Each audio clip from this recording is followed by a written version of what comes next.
అండి, అందరికీ నమస్కారం. తిరుప్పావై 5వ పాసురం. ఈ 5వ పాసురంలో పరమాత్మ యొక్క 5 స్వరూపాల గురించి ఆ ఆండాళ్ తల్లి ఏమి చెప్పింది అనేది ఇప్పుడు తెలుసుకుందాం. జై శ్రీకృష్ణ.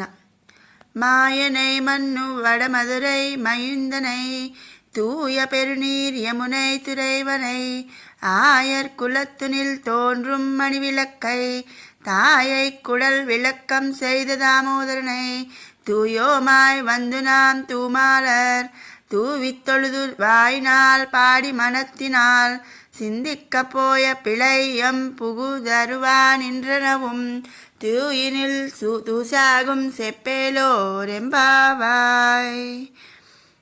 ఈ 5వ పాసురంలో ఆండాళ్ దేవి పరమాత్మ యొక్క 5 స్వరూపాలను 5 పాసురములలో ఆండాళ్ తల్లి చెప్తుంది.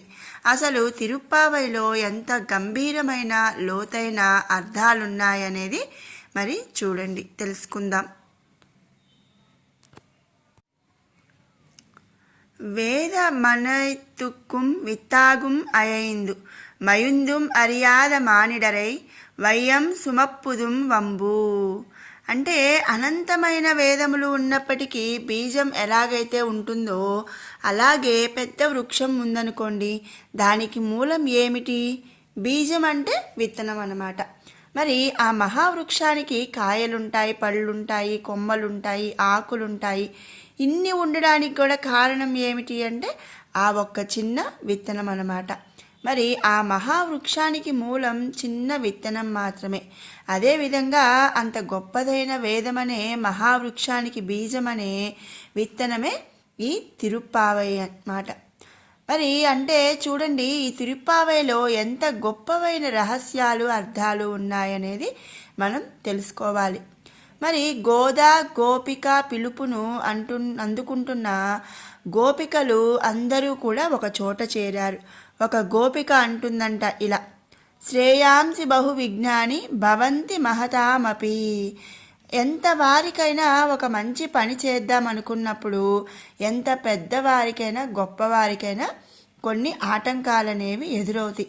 అదే భగవంతుడు వారికి పెట్టిన పరీక్ష అన్నమాట. మరి మన వ్రతానికి మొదటి ఆటంకం మనం తెలిసి తెలియక చేసిన ఎన్నో జన్మల పాపాలే అని చెప్పి ఒక గోపిక చెప్తుంది. చేసిన పాపములకు ప్రాయశ్చిత్తం చేసుకొని మరలా ఆ పాపకర్మల జోలికి పోకుండా ఉంటేనే ఈ వ్రతానికి ఫలితం దక్కుతుంది, ఆ భగవంతుని అనుగ్రహం కలుగుతుంది అని ఒక గోపిక చెప్పింది. మరి ఇంకొక గోపిక ఏమంటుందంటే, అవునర్రా, నిజమే, అది చెప్పింది నిజమే. శ్రీరామ పట్టాభిషేకానికి విఘ్నం వచ్చింది, ఇక ఆ విధి ముందు మనం ఎంతటి వారం అని చెప్పి ఇంకొక గోపిక చెప్తుందంట. అలాగే అవశ్యమను భోక్తవ్యం కృతం కర్మ శుభాశుభం. పుణ్యం చేసిన వారు కానీ, ఆ పని చేసిన వారు కానీ ఆ కర్మల యొక్క ఫలితాలను తప్పకుండా అనుభవించి తీరవలసిందే. అసలు కర్మ అంటే ఏమిటి అని అడిగిందట ఒక గోపిక. అందులో ఒక గోపిక ఇలా అనిందంట, ఏమంటే కర్మ అంటే మనం చేసే పని కాదు, ఆలోచన కూడా ఒక కర్మే అని చెప్పి. మరి కర్మలు 3 రకాలంట: సంచిత కర్మ, ప్రారబ్ధ కర్మ, ఆగామి కర్మ. సంచిత కర్మ అంటే ఎన్నో జన్మలలో చేసింది. ఇది ఒక వేటగాడు తన అమ్ముల పొదిలో భద్రపరిచిన బాణం లాంటిది, అంటే మనకు అవసరమైనప్పుడు తీసుకోవచ్చు అన్నమాట. ఇక ప్రారబ్ధ కర్మ అంటే ఈ జన్మలో ఈ శరీరంతో మనం మేల్కొని ఉన్నప్పుడు కానీ, నిద్రించినప్పుడు కానీ, కలగంటున్నప్పుడు కానీ, అంటే ఈ 3 అవస్థలలో కూడా మరి మనం అనుభవించడానికని కేటాయించిన పుణ్యపాప కర్మలు.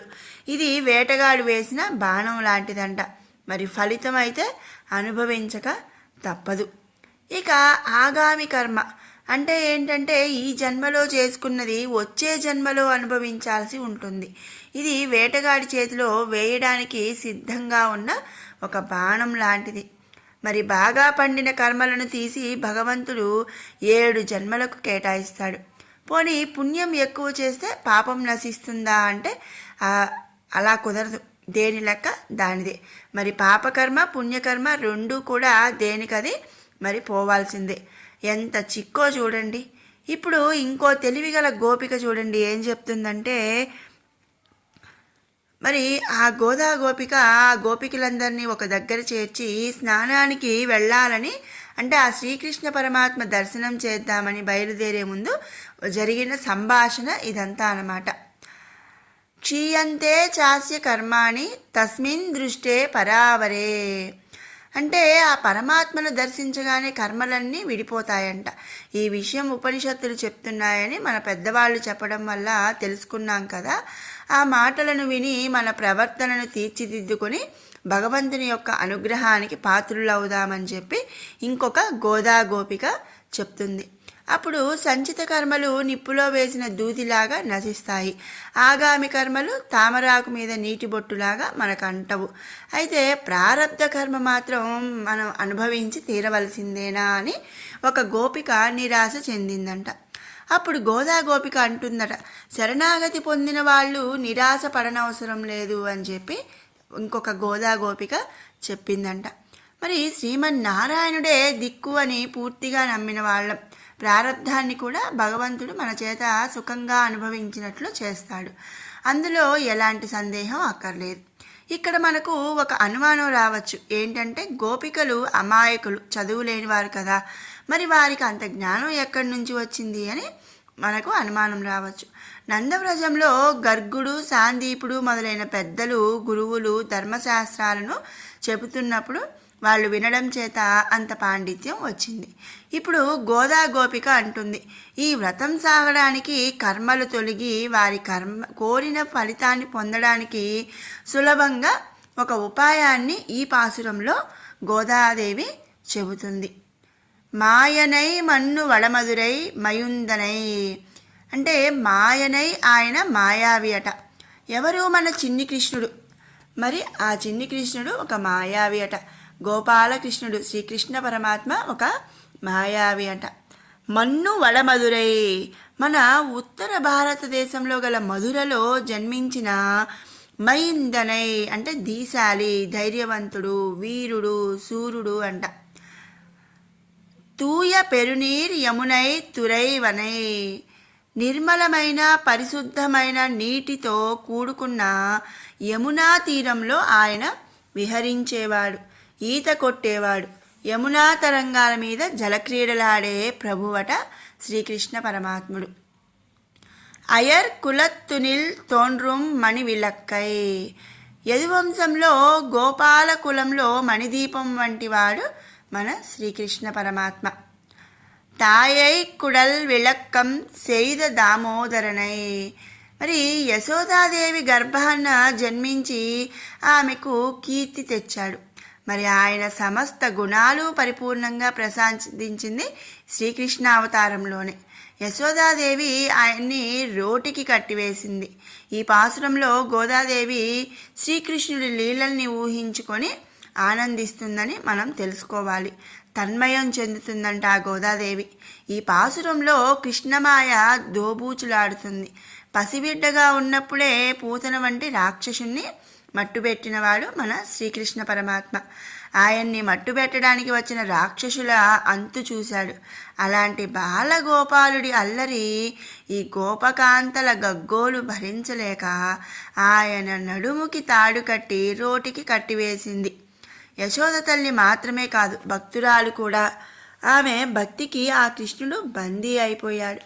దామం అంటే తాడు కాబట్టి మరి ఆ తాడు నడుంకి కట్టడం వల్ల ఆయనకు దామోదరుడు అని పేరు వచ్చిందనమాట.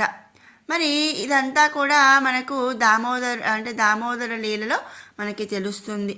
ఈ అంతా కూడా అంటే బాలకృష్ణుడిగా మరి శ్రీకృష్ణుడు చేసిన అల్లరి, మరి పూతన వంటి రాక్షసుల్ని మట్టుబెట్టడం, అవన్నీ కూడా గోదాదేవి ఈ పాసురంలో మనకు గుర్తు చేస్తుంది.